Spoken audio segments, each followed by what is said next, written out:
Oui, alors bonjour à tous. Donc Eric Petitpas, je suis conseiller à la mission risque naturel à mi-temps et conseiller à l'agence qualité construction sur l'autre mi-temps. Dans le cadre des travaux des deux associations, il est un sujet commun concernant le Build Back Better, dont Roland m'a demandé de vous dire quelques mots au cas où vous ne sauriez pas.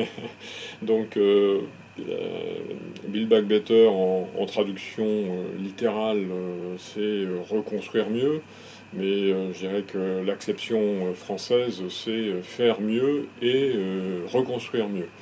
Donc je pense qu'il y a effectivement une opportunité post-événement à reconstruire mieux dans la mesure où on a la capacité à le faire.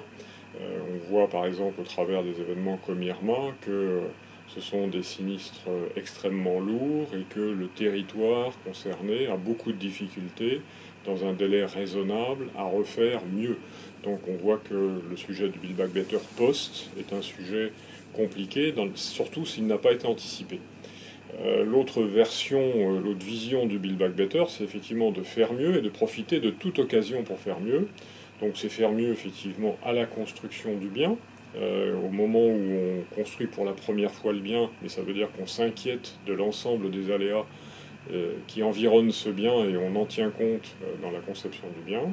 Et puis c'est aussi au travers des travaux quotidiens, comment faire pour améliorer ou à l'inverse, comment faire pour ne pas dégrader je dirais, la vulnérabilité du bien en faisant des actions qui éventuellement aggravent la vulnérabilité là où on pourrait en profiter pour l'améliorer.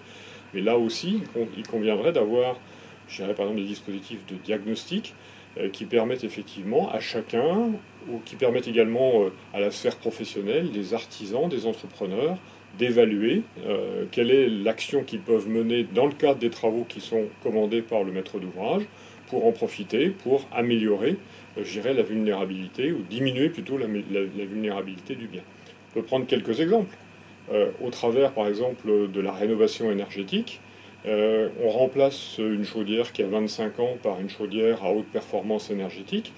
Ben, indépendamment du progrès constitué par la performance de cette chaudière pour répondre à un objectif de moindre consommation et de réduction des gaz à effet de serre, s'est-on préoccupé de savoir si cette chaudière était implantée dans un sous-sol inondable ou pas?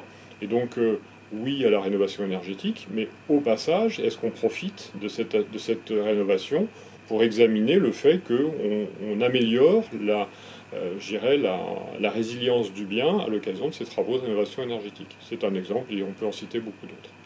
Alors donc, en conclusion, je dirais que la résilience, c'est une action qui se prépare, c'est une action qui se fait au quotidien au travers de tous les petits travaux que l'on peut faire, mais également évidemment des constructions neuves, et ça associe, pour que ça soit une réussite post-événement, je dirais, la compétence de chacun au quotidien dans tous les travaux qu'il peut effectuer.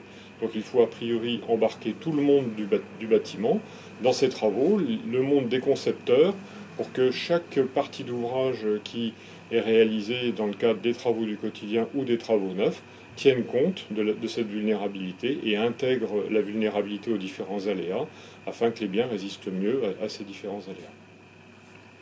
Merci beaucoup.